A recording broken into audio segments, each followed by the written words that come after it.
យន្តកថាសូមជម្រាបសួរពុកម៉ែបងប្អូនទាំងអស់គ្នាថ្ងៃនេះយើងមានរឿងមួយទៀតហើយដែលមកចែកជូនបងប្អូនទាំងអស់គ្នាស្ដាប់កំសាន្តចង់ដឹងហេតុការណ៍ទៅជាយ៉ាងណាតោះចូលស្ដាប់ទាំងអស់គ្នាន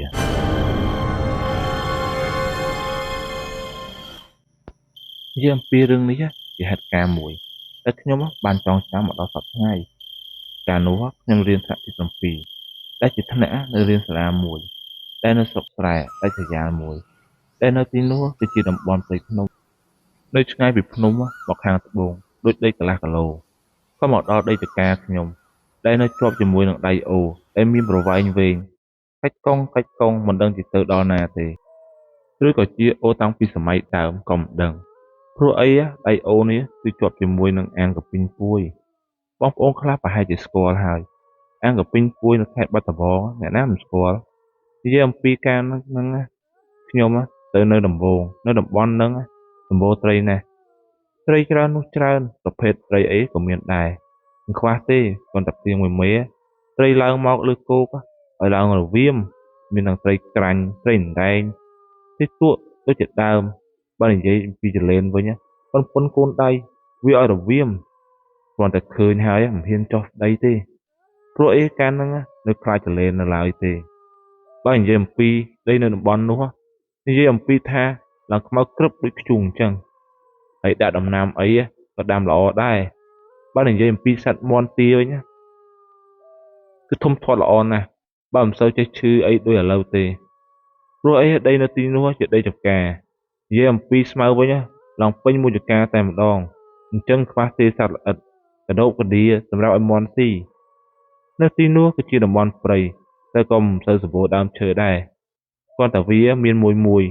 នៅដីនឹងវិញគឺមានដីទួលហើយប្រហែលជា5កន្លែងដែលវាមានរូបរាងជាទួលធំមិនដឹងវាកើតមកដោយខ្លួនឯងតាំងពីដើមឬក៏គេពូនវាទេហើយទួលនោះគឺនៅឆ្ងាយពីគ្នាប្រហែលចម្ងាយ50ម៉ែត្រមួយមានខ្លះដល់200ម៉ែត្រឬក៏100ម៉ែត្រព្រោះដីចកាខ្ញុំមានចំនួន2ហិកតាកន្លះធំរៀងគួរសមដែរដើរមកល្មមលៀនដែរហ្នឹងកាលហ្នឹងអំប្រុសខ្ញុំក៏បានឆ្ការព្រៃទួលនោះដើម្បីដាំដំណាំ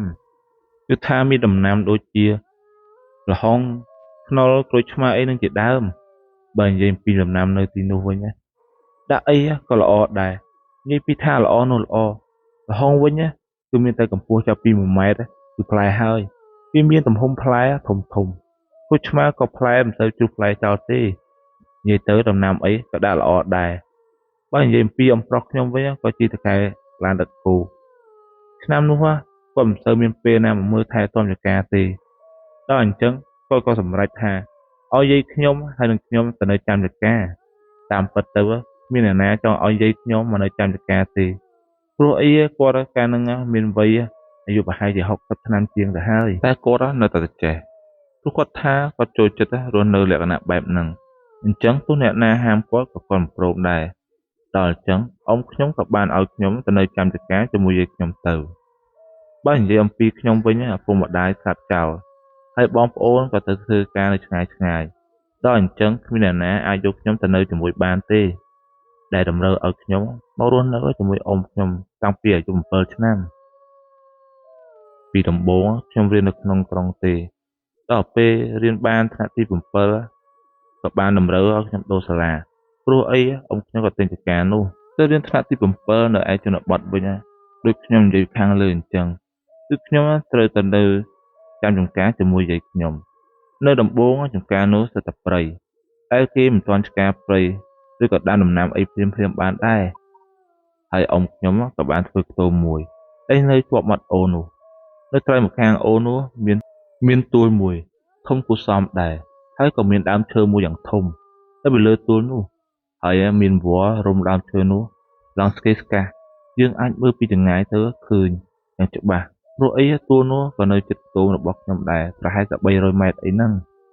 ពេលល្ងាចឡើងសត្វនាំគ្នាហៅទៅដេកយំឲ្យឡើងតាហឹងហើយខ្ញុំមើលទៅឃើញមានសត្វដូចជាសត្វរកាកែវកុកនិងសត្វជាច្រើនទៀតបើនិយាយអំពីសម្បុកចាប់ពួកវិញឡើងពេញដើមឈើនឹងតែម្ដងឡើងរយីងរយោងបើនិយាយអំពីខែទឹកឡើងវិញទឹកអូរនោះគឺឡើងមកដល់រនាបផ្ទងតែខ្ញុំដេកតែម្ដងបើនិយាយអំពីកម្ពស់ទឹកនៅរនាបផ្ទងខ្ញុំវិញ គឺមានចម្ងាយពីគ្នាប្រហែលតែមួយហ៊ុនពីរហ៊ុនអីហ្នឹងតែសឹងថាបើឡើងតិចទៀតច្បាស់ជាលេចដល់កន្លែងដេកជាមិនខានទេមិនដឹងតែដេកនៅកន្លែងណាទេដល់ពេលហូបបាយវិញគ្រាន់តែជ្រូកបាយចូលទៅក្នុងទឹកតាមរនាបឫស្សីត្រីក៏មកដណ្ដើមគ្នាស៊ីនិងខ្ចាយទឹកជួនកាលទៀតចូលចានបាយក៏មានដែរមើលទៅខាងក្រោមឃើញត្រីឲ្យឡើងច្រើនមានត្រីទក់ត្រីដែងត្រីក្រាញ់និងត្រីជាច្រើនទៀតដែលមានទំហំខ្លួនធំធំប្រហែលជាត្រីស្ដោហើយមើលទៅបើនិយាយអ្នកនៅទីនោះវិញអ្នកណាដែលចេះរកត្រីមិនដឹងជាយកត្រីទៅណាអស់ទេមានអ្នកខ្លះចាក់ត្រីចោលក៏មានដែរព្រោះអីគេយកវាមិនរួចនៅជំនាន់ហ្នឹងត្រី1គីឡូត្រឹមតែ2000រៀលអីទេនៅតែគ្មានអ្នកទិញផងបើមាន់វិញ1គីឡូត្រឹមតែ5000រៀលទេបើបន្លែវិញរកតែជុំវិញខ្លួននោះហូរមិនអស់ផងអីក៏មានដែរតកួនបលិតរំចង់កញ្ឆែតនៅបន្លែព្រៃជាច្រើនទៀតខ្ញុំនៅទីនោះប្រហែលជាមួយខែទើបខ្ញុំចាប់ផ្ដើមរៀនដាក់មងដើម្បីរកត្រីហូបដែលមានអ្នកភូមិនៅទីនោះគេបានប្រាប់និងបង្រៀនខ្ញុំនៅទីនោះមានអ៊ំប្រុសម្នាក់ដែលមានឈ្មោះថាអំឡាយគាត់ចិត្តល្អណាស់ពី3ថ្ងៃអីគាត់តែងតែយកឲ្យកូនគាត់យកត្រីមកឲ្យខ្ញុំនិងយាយខ្ញុំមិនដែលខានទេនៅទីនេះបានប្រហែលជាកន្លះឆ្នាំទើបខ្ញុំចាប់ផ្ដើមស្គាល់អ្នកនៅទីនេះច្រើនគួសមខ្ញុំក៏ចេះដើរជាមួយគេទៅរកត្រីនៅឯវាលទឹកឆ្ងាយពីភូមិគួសមដែរនិយាយទៅវាលទឹកនោះគឺជាវាលទឹកនឹងគឺធំតែម្ដងតែមានជម្រៅត្រឹមតែកំភ្លៅឬក៏ចង្កេះយើងប៉ុណ្ណោះហើយក៏មានរុក្ខជាតិដុះក្នុងទឹកនោះដូចជាសារាយរំចង់ផលិតស្មៅទឹកនិងក្រាស់ពេលដើរក្នុងទឹកក៏ពិបាកដើរដែរបើកន្លែងខ្លះក៏មានវាលឈូកដងធំដែលជាប់ជាមួយនឹងវាលទឹកនោះដូចគ្នាគាត់ថាវាលឈូកទាំងអស់នោះគឺមានម្ចាស់រៀងខ្លួនតែអ្នកខ្លះគេក៏ដេកនៅចាំតែបើសិនជាខ្ញុំវិញប្រហែលជាមិនហ៊ានទេព្រោះអីនៅទីនោះគ្មានអីសោះគឺមានតែវាលទឹកមើលទៅបើសិនជាពេលយប់ឡើងច្បាស់ជាបាសសក់ជ្រងជាមិនខានទេសូម្បីតែពេលថ្ងៃគ្រាន់តែមើលវាលទឹកនោះក៏ខ្លាចដែរដោយសារតែមានគ្នាទេគឺខ្ញុំចិត្តតែមកតែបើឲ្យដើរតែម្នាក់ឯងវិញនៅក្នុងវាលទឹកនោះសូមឆ្លើយថាណូហើយពេលខ្លះខ្ញុំក៏លួចចិត្តក្នុងចិត្តដែរថា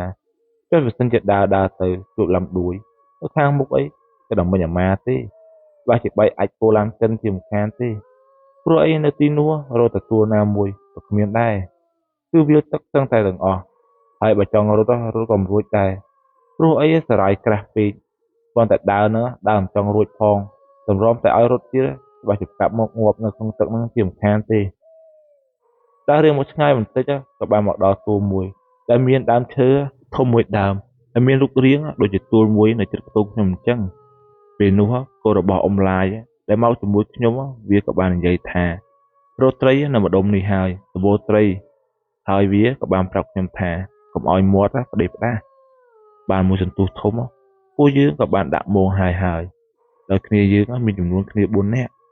ពេលអង្គុយលេងបានមួយសន្ទុះធំក្រោយពួកយើងក៏បានចុះទៅដោះមងម្សាដើម្បីយកត្រីមកអាំងហូបនិងយកទៅផ្ទះផងអាឡៃដែលជាកូនអ៊ំឡាយវាក៏បាននិយាយថាទុកមងនៅទីនេះហើយចាំស្អែកចាំយើងមកតាវិញមកតាមផ្លូវខ្ញុំក៏បានសួរវាថាកន្លែងទួលនោះគេហៅឈ្មោះអីព្រោះអីខ្ញុំចង់ស្គាល់សនុកថ្ងៃក្រោយគេសួរទៅសនុកប្រាប់គេអាឡៃក៏បានប្រាប់ខ្ញុំថានឹងគេហៅថាបាឡាំងទី1គេមិនហៅថាទួលទេហើយវាក៏យកដៃទៅចង្អុលទៅរៀងឆ្ងាយបន្តិចតែមើលទៅឃើញដើមឈើខ្ពស់មួយដើមនៅទួលមួយទៀតតែវានិយាយថានោះជាបាឡាំងទី2ហើយវាក៏ចង្អុលទៅបន្តបន្ទាប់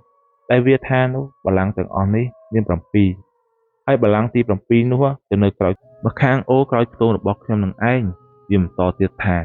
តាមបាឡាំងនីមួយៗគេប្រកាន់ណាស់បើនិយាយអីខុសច្បាស់ណាស់គេនឹងឲ្យឃើញសត្វរបស់គេច្បាស់តែម្ដងដែលមកបន្លាចយើងឲ្យបាក់ស្បាតខ្ញុំក៏សួរវាទៀតថាសត្វនោះសត្វអីវាថាចាំដល់ផ្ទះចាំវាប្រាប់ឥឡូវវាអត់ហ៊ានប្រាប់ទេកែងលោប្រាប់ទៅហើយសត្វបញ្ចេញមកអីទៅច្បាស់ណាស់យើងទាំងអស់គ្នាច្បាស់ជាភ័យដាក់បើកជើទាំងអស់គ្នារឿងមិនខានទេបន្ទាប់មកដល់ផ្ទះខ្ញុំក៏នៅតែចង់ដឹងហើយខ្ញុំក៏សួរវាម្ដងទៀតវាក៏បានសឹកប្រាប់ខ្ញុំថាសត្វនោះគឺជាសត្វពស់ដែលមានទំហំធំណាស់ ធំប៉ុនដើមថ្នោតបើហ៊ានតែយើងនិយាយខុសអីច្បាស់ណាស់លោកតាបលាំងនីមួយៗច្បាស់ជាឲ្យឃើញជាមិនខានទេព្រោះអីអ្នកនៅស្រុកនេះគេបានជួបពីបេដងទៅហើយពួកគេកាលនឹងក៏មិនដឹងដែរចេះតែនិយាយផ្ដេសផ្ដាស់តអញ្ចឹងគេក៏បង្ហាញខ្លួនឲ្យឃើញទៅកាលនោះមានអ្នកភូមិ2នាក់បានទៅដាក់មងនៅឯមាត់អូជាប់នឹងបលាំងទី7ដែលនៅក្រោយខ្ទមខ្ញុំនឹងឯងនៅពេលនោះពួកគាត់ជិះទូកបណ្ដាលដាក់មងបណ្ដាលហើយក៏ឃើញមាត់ត្រីយ៉ាងច្រើនហើយគាត់ក៏គិតថាត្រីច្រើនយ៉ាងនេះច្បាស់ជាត្រូវខ្លាំងហើយស្អែកនឹងមងច្បាស់ជាលើកមិនរួចទេព្រោះគាត់គិតថាត្រីជាប់ពេញនឹងហើយមើលទៅតែពេលស្អែកព្រឹកឡើងពួកគាត់ក៏បានមកតាមមងមាននរណាត្រីរត់តែជាប់មួយមិនបានផងដល់អញ្ចឹងពីអ្នកគាត់ក៏កើតចិត្តមួម៉ៅហើយក៏បានធ្លុយមាត់និយាយថាអាចអីទេមាត់ត្រីឲ្យឡើងច្រើនហេតុអីក៏វាមិនជាប់ពេលកំពុងសាមងស្រាប់តែឮសំឡេងសត្វអ្វីម្យ៉ាងដែលកំពុងធ្វើចលនាជាអំពីទួលនោះវាប្រោកប្រោកហើយក៏បានទម្លាក់ខ្លួនចូលទៅក្នុងទឹកអូរឬសូរក្រំទូកបរោះ2នាក់នោះក៏រៀងឃ្លីងឃ្លោងដល់ពេលបរោះ2នាក់នោះអឺតមើលទៅខាងក្រោមទូកនោះម៉ែអើយគាត់ថាមានពស់មួយឡើងខ្មៅក្រឹបប្រហែលជាប៉ុនដើមថ្នោតកំពុងតែវានៅខាងក្រោមទូករបស់ពួកគាត់ធ្វើឲ្យពួកគាត់ភ័យឡើងញ័រខ្លួនដល់បញ្ញាប់ទម្លាក់បងចោលក៏អុំទូកបញ្ញាប់ចេញពីកន្លែងនោះទៅហើយក៏មានរឿងផ្សេងទៀតដែលអ្នកភូមិធ្លាប់បានជួបនិងបានឃើញពស់នោះដែរហើយគេធ្លាប់ឃើញត្រណក់សការបស់វាបានសកចោលជាប់នឹងដើមឈើនៅលើទួលនោះដែលមានប្រវែងឡើងវែងហើយមកដុំបលាំងកន្លែងហ្នឹងគឺសម្បូរត្រីណាស់ត្រីវាមកប្រមូលផ្ដុំគ្នានៅតែហ្នឹងព្រោះអីមានដើមឈើលិចទឹកហើយក៏មិនសូវមានអ្នកណាហ៊ានទៅក្បែរនោះទៀតដែរពេលល្ងាចមកដល់សត្វតាវ៉ៅនៅទីនោះតែនិយមឲ្យទៅដល់ម៉ោងប្រហែលជា5ល្ងាចអីហ្នឹងវាយំរហូតហើយនៅពេលម៉ោង6ព្រឹកវាតែនិយមទៀងម៉ោងហើយខ្ញុំក៏បានវានឹងដែរតែបានដាស់ជារឿងរាប់ព្រឹកដែរឲ្យតែឮសំឡេងវាយំខ្ញុំក៏ដឹងក្រោកភ្លាមដូចដឹងហ្មងថាដល់ម៉ោងត្រូវទៅរៀនព្រឹកឡើងខ្ញុំក៏បានប្រាប់យាយខ្ញុំថាឲ្យអាឡៃជួយសារម៉ោងឲ្យផងព្រោះខ្ញុំមិនបានទៅទេអាឡៃជាប់រៀនមកពីរៀនវិញខ្ញុំក៏ឃើញនិយាយខ្ញុំកំពុងតែជួសម៉ោងហើយគាត់ថាអាឡៃវាយកម៉ោងនឹងត្រីមកឲ្យហើយវាថាត្រីនេះគឺជាត្រីដែលបានជាប់ម៉ោងហើយត្រីនោះមានដូចជាត្រីដែងត្រីក្រាញ់ធំហើយនឹងត្រីផ្សេងទៀតគឺច្រើនគួរសមពេលយប់ក៏បានមកដល់កាលហ្នឹងនៅទីនោះគេប្រើអាគុយបញ្ចូលភ្លើងពេលណាអស់ភ្លើងខ្ញុំក៏ត្រូវលីអាគុយយកទៅដាក់នៅក្នុងថ្នល់ដើម្បីឲ្យគេយកទៅបញ្ចូលភ្លើងអាគុយខ្ញុំបញ្ចូលម្ដងអស់1500យប់នេះជាយប់ពេញបរមីដែលជាថ្ងៃសីល15រោចយាយខ្ញុំគាត់បានអុជធូបសុំសេចក្តីសរកុំឲ្យមានអ្វីមកបៀតបៀនពេលយប់ឡើងម៉ោងប្រហែល1យប់ខ្ញុំនិងយាយខ្ញុំក៏ដូចឮសូរនៅក្នុងទឹកអូរឬសូរក្រំហើយរលកក៏បានបោកច្រាំងតែនឹងខ្ទប់ជិតខ្ទង់របស់ខ្ញុំដល់តែខ្ញុំខំប្រឹងសម្លឹងមើលទៅក្នុងទឹកអូរនោះខ្ញុំក៏បានឃើញស្រមោលសត្វអ្វីម្យ៉ាងដែលមានទំហំខ្លួនធំគួរសមដែលវាហែលទៅហែលមកហើយខំពង្រីកខ្លួនវត្តទៅវត្តមកឬសូរក្រំខ្ញុំក៏ខំប្រឹងសម្លឹងមើលម្ដងទៀតក៏បានឃើញថានេះគឺជាសត្វពស់ឬក៏ជាសត្វពស់ដែលអាឡៃនិយាយបានមួយសន្ទុះសត្វនោះក៏បានលិចចូលក្នុងទឹកបាត់ទៅហើយវាក៏មិនបានឃើញអឺតមកវិញដែរថ្ងៃមួយខ្ញុំក៏បានយករឿងនេះយកទៅប្រាប់អំឡាយហើយគាត់ក៏និយាយថាសត្វពស់នោះគឺជាសត្វរបស់លោកតាបាឡាំងទី7ឲ្យទៅដល់រាល់ថ្ងៃសិលពស់នោះតែងតែចេញលេងទឹកគ្រប់ទីកន្លែងហ្នឹងអ្នកណាក៏ធ្លាប់បានឃើញដែរតែគេមិនដែលធ្វើអីដល់អ្នកភូមិទេបើនិយាយដល់ខែធ្លាក់ខ្យល់វិញ